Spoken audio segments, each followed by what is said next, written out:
चलिए, इस बीच बड़ी खबर आपको बता दें, लोकसभा स्पीकर के लिए 12 बजे तक नामांकन, सहमति की कोशिश में सरकार।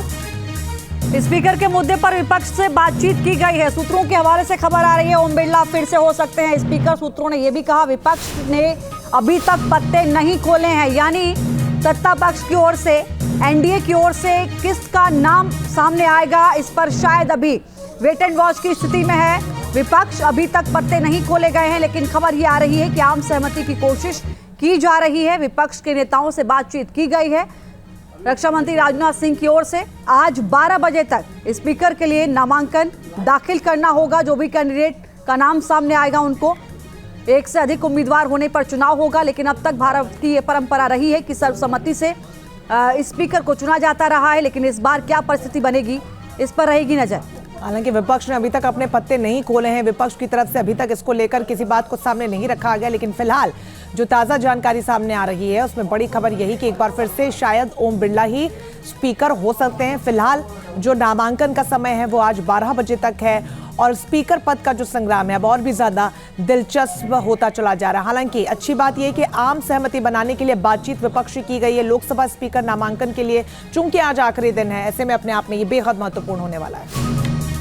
लोकसभा स्पीकर के लिए आज 12 बजे तक नामांकन होगा, ये बड़ी खबर आ रही है। एनडीए में स्पीकर के मुद्दे पर सहमति बनी है। बीजेपी के फैसले पर एनडीए एकजुट है। सूत्रों के हवाले से ये भी बड़ी खबर।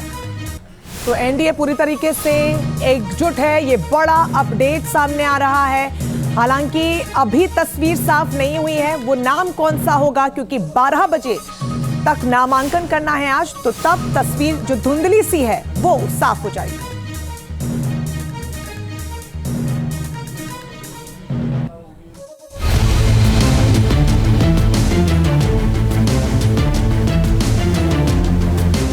लोकसभा का स्पीकर कौन होगा, इस बात से ज्यादा चर्चा इस बार यह है कि क्या लोकसभा स्पीकर का चुनाव होगा।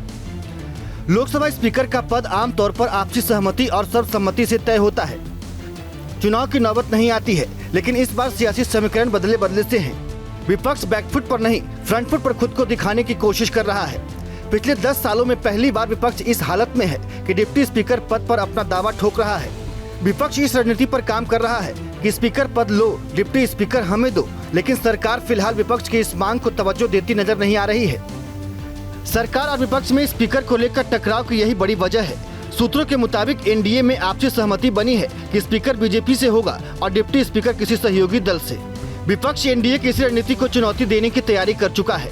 विपक्ष ने अपने सारे ऑप्शन खोल दिए हैं। विपक्ष ने ये साफ कर दिया है कि अगर डिप्टी स्पीकर नहीं मिला तो स्पीकर पर ही दावा ठोकेंगे। विपक्ष के इस आक्रामक तेवर को समझने के लिए हमें संसद में लोकसभा के नंबर गेम को समझना होगा। लोकसभा में इस बार नंबर गेम 2014 और 2019 से अलग है। 240 सांसदों के साथ बीजेपी सबसे बड़ी पार्टी है। लोकसभा में एनडीए सांसदों की कुल संख्या 293 है। इंडिया गठबंधन के सांसदों की संख्या 233 है। 98 सांसदों के साथ इंडिया गठबंधन में कांग्रेस सबसे बड़ा दल है। 7 निर्दलीय समेत 16 दूसरे छोटे दलों के सांसद हैं।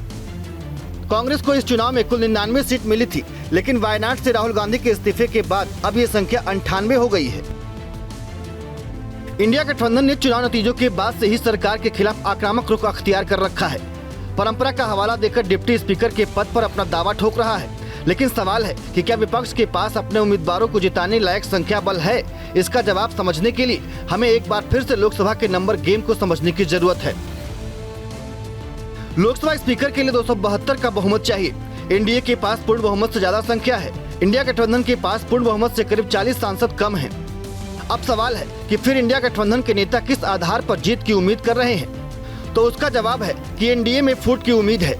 चुनाव नतीजे के बाद से लेकर सरकार बनने तक विपक्ष इसी जुगत में लगा रहा कि किसी भी तरह एनडीए से नीतीश कुमार और चंद्रबाबू नायडू को अलग कर दिया जाए। लेकिन पीएम मोदी की अगुवाई वाले एनडीए ने साफ कर दिया है कि वो हर मोर्चे पर साथ है। हमारे एमपीज तक तो कोई समाचार अभी तक नहीं आया, पर मैं मानता हूं कि चंद्रबाबु नायडू जी और बाकी एनडीए के लीडर्स वो सब मिलकर एक निर्णय ज़रूर लेंगे और जो भी निर्णय हमारे नेता चंद्रबाबु नायडू जी लेंगे उसको हम पूरी तरह से उससे सहमति हैं और उसके फॉलो करेंगे। 18 जून को रक्षा मंत्री राजनाथ सिंह के घर पर एनडीए नेताओं की बैठक हुई थी। बैठक का मुद्दा था स्पीकर के नाम को लेकर आम सहमति बनाना। राजनाथ सिंह के साथ हुई इस बैठक में एनडीए के घटक दलों ने स्पीकर चुनाव को लेकर बीजेपी को फ्री हैंड दिया। एनडीए नेताओं ने साफ कर दिया कि स्पीकर पद के लिए बीजेपी जिसका चुनाव करेगी, सभी सहयोगी दल बिना किसी शक और सवाल के उसका समर्थन करेंगे। लोकसभा स्पीकर का कल यानी 26 जून को चुनाव होना है। सूत्रों के मुताबिक बीजेपी से स्पीकर होगा और एनडीए के सहयोगी दलों से डिप्टी स्पीकर। यानी लोकसभा की पहली लड़ाई में विपक्ष को चारों खाने चित करने के लिए मोदी सरकार ने अपना पहला बड़ा दांव चल दिया है। आज दोपहर 12 बजे से पहले बीजेपी स्पीकर के लिए अपने कैंडिडेट के नाम का ऐलान कर सकती है। दोपहर 12 बजे तक स्पीकर पद के लिए कैंडिडेट को अपना नॉमिनेशन करना है। सूत्रों के मुताबिक ओम बिरला एक बार फिर से लोकसभा स्पीकर हो सकते हैं। आंध्र प्रदेश बीजेपी अध्यक्ष डी पुरंदेश्वरी भी इस रेस में हैं। पूर्वी चंपारण लोकसभा सीट से बीजेपी सांसद राधा मोहन सिंह के भी नाम की चर्चा है। सूत्रों के मुताबिक ओम बिरला के नाम पर सहमति बन चुकी है। ओम बिरला के पास अच्छा खासा अनुभव है, विपक्षी दलों से भी अच्छे संबंध हैं। राजस्थान के कोटा से लगातार तीसरी बार संसद पहुंचे हैं। स्पीकर के तौर पर 5 साल का अनुभव है। लेकिन जिस एक नाम की चर्चा है वो है आंध्र प्रदेश बीजेपी अध्यक्ष डी पुरंदेश्वरी। आंध्र प्रदेश के राजमुंद्री से बीजेपी के सांसद हैं। चंद्रबाबू नायडू की पत्नी नारा भुवनेश्वरी की बहन है। पुरंदेश्वरी को साउथ की सुषमा स्वराज कहा जाता है। बीजेपी से जो तीसरा नाम स्पीकर के रेस में बताया जा रहा है वो है पूर्व केंद्रीय मंत्री और वर्तमान में बिहार की पूर्वी चंपारण सीट से राधा मोहन सिंह। लोकसभा के वरिष्ठ सांसदों में से एक हैं। 6ठी बार बीजेपी से लोकसभा सांसद हैं। किसान कल्याण और कृषि मंत्री रह चुके हैं। स्पीकर के नाम पर आखिरी मुहर के लिए एनडीए की आज बैठक होनी है। संसद की कार्रवाई शुरू होने से पहले स्पीकर और डिप्टी स्पीकर के नाम का एनडीए ऐलान कर सकता है। स्पीकर पर मची घमासान के बीच एक कयास ये भी लगाए जा रहे हैं कि प्रधानमंत्री मोदी नए स्पीकर को लेकर भी चौंका सकते हैं। किसी नए सांसद को भी ये जिम्मेदारी सौंपी जा सकती है। सूत्रों के मुताबिक महाराष्ट्र, बिहार, हरियाणा और दिल्ली जैसे राज्यों में विधानसभा चुनाव होने हैं। चुनावी फायदा लेने के लिए इन राज्यों में से किसी एक राज्य के नेता का नाम बीजेपी स्पीकर के लिए ऐलान कर सकती है। इतना तय हो चुका है कि लोकसभा स्पीकर पद पर सियासी घमासान जबरदस्त होने वाला है। लेकिन ये देखना बेहद दिलचस्प होगा कि विपक्ष का 26 जून के लिए क्या प्लान है। विपक्ष की क्या सियासी रणनीति है। एनडीए के संख्या बल के आगे सरेंडर कर देगा या फिर स्पीकर के चुनाव में अपना कैंडिडेट उतारकर पुरानी परंपरा को तोड़कर चुनाव को दिलचस्प बना देगा। Team news nation. और दिल्ली से दो सहयोगी इस वक्त हमारे साथ लाइव जुड़े हैं। विकास चंद्रा दिल्ली से हमारे साथ हैं। मोहित राज दुबे इस वक्त हमारे साथ दिल्ली से लाइव जुड़े हैं। विकास चंद्रा जी, पहले आपके पास आते हुए समझना चाहेंगे, क्या जो भारत की परंपरा रही है, आम सहमति से अब तक स्पीकर को चुना जाता रहा है, क्या वही परंपरा इस बार आगे बढ़ेगी या विपक्ष की ओर से कोई पेच फंसाया जा सकता है? क्या रणनीति सरकार की नजर आती है?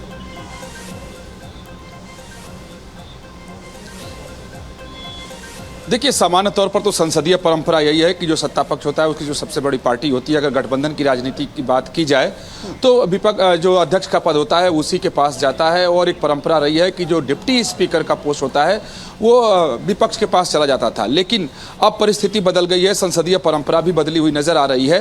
अब एनडीए जो है वो स्पीकर और डिप्टी स्पीकर दोनों अपने पास रखना चाह रहा है। और बीजेपी का सीधा आरोप है कि इस परंपरा को कांग्रेस ने ही तोड़ दिया था राज्यसभा में हामिद अंसारी के समय पर और उसके पहले लोकसभा में, कि उन्होंने दोनों पद अपने पास रख लिए, यानी स्पीकर का भी और डिप्टी स्पीकर का भी। लिहाजा कांग्रेस को इस पर विरोध करने का कोई अब नैतिक अधिकार नहीं है। और जिस तरह की राजनीति अभी देखने को मिल रही है, देखें अभी तक 12 बजे तक का समय है नामांकन का, लेकिन नामों की घोषणा अभी तक नहीं की गई है। अभी तक गोपनीयता बरती गई है। उसकी वजह यही है, सबसे बड़ी वजह कि विपक्ष को साधने की जुगत में है और विपक्ष को विश्वास में लेने की कोशिश एनडीए की तरफ से की जा रही है। 2 नेता उसके लिए नियुक्त हुए हैं, राजनाथ सिंह और संसदीय कार्य मंत्री किरेन रिजिजू, जो विपक्ष के नेताओं से बात कर रहे हैं, उनसे संपर्क साधे। उनका कहना है कि जो परंपरा है कि सत्ता पक्ष के पास अगर स्पीकर का पद जाता है तो वो जाए, और जो नई परंपरा चल पड़ी है कि डिप्टी स्पीकर का पद भी सत्ता पक्ष में जाता है तो वो जाए। तो इसको लेकर के विपक्ष की से संपर्क एनडीए के नेताओं के द्वारा और बीजेपी के नेताओं के द्वारा साधे जा रहे हैं। लेकिन डिप्टी स्पीकर के पद को लेकर जिस तरीके से विपक्ष का तेवर है, तो उससे साफ दिखता है कि इसमें अब थोड़ी सी राजनीति दिलचस्प हो गई है, क्योंकि विपक्ष ने बिल्कुल साफ कर दिया है कि उसे डिप्टी स्पीकर का पद चाहिए। अगर सत्ता पक्ष इसे स्वीकार नहीं करता है, बीजेपी अगर इसे स्वीकार नहीं करती है, तो वो लोग प्रत्याशी उतारने से भी गुरेज नहीं करेंगे। तो हो सकता है कि लड़ाई दिलचस्प हो जाए। और यही वजह है कि इसे टालने के लिए राजनाथ सिंह और किरेन रिजिजू को जिम्मेदारी दी गई है कि वो विपक्ष से बात करके एक सहमति बनाने की कोशिश करें तो थोड़ी देर का वक्त है कि जब ये साफ हो जाएगा कि किसी स्पीकर और डिप्टी स्पीकर के पद के लिए आगे सत्ता पक्ष की तरफ से किया जा रहा है।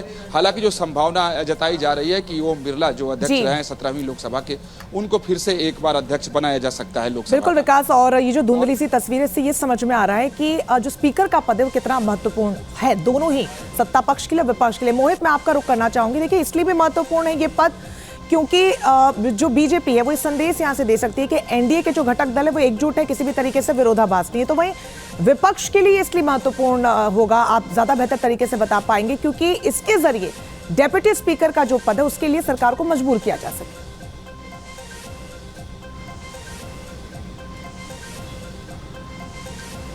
देखिए, आज़ादी के बाद संसदीय इतिहास में ऐसा कभी नहीं हुआ है कि स्पीकर को लेकर चुनाव संसद के भीतर हुआ हो। और जिस तरीके से जो खासतौर पर समीकरण बन रहे हैं, लगातार विपक्षी दल जो है, इंडिया गठबंधन जो है, लगातार ये कह रहा है कि आप हमको डेप्यूटी स्पीकर का पद दीजिए। अगर आप डेप्यूटी स्पीकर का पद नहीं देंगे तो स्पीकर के चुनाव में हम अपना उम्मीदवार उतार देंगे। तो इसको लेकर रणनीति मुकम्मल तौर पर इंडिया घटक दल ने बना ली है। इंडिया घटक दल की कल एक बड़ी बैठक हुई है। इंडिया घटक दल के नेताओं के साथ जो है लगातार जो बड़े नेता हैं इस पर रणनीति बना रहे हैं। और अगर सरकार उनकी बात को नहीं मानती है तो देखिए, आज 12 बजे के पहले तक प्रधानमंत्री नरेंद्र मोदी को जो है उम्मीदवार बताना होगा कि स्पीकर का उम्मीदवार कौन होगा। यानी अगर डेप्यूटी लीडर को लेकर जो है अगर सरकार विपक्ष की बात नहीं मानती है तो संसदीय इतिहास में जो नया इतिहास हम कह सकते हैं, नई इबारत लिखा जाएगा कि स्पीकर पद को लेकर विपक्षी दल भी अपने उम्मीदवार को उतारते हुए नजर आएंगे। तीसरी बात जो बहुत ज्यादा महत्वपूर्ण है कि विपक्षी दलों की थोड़ी देर के बाद एक बैठक होगी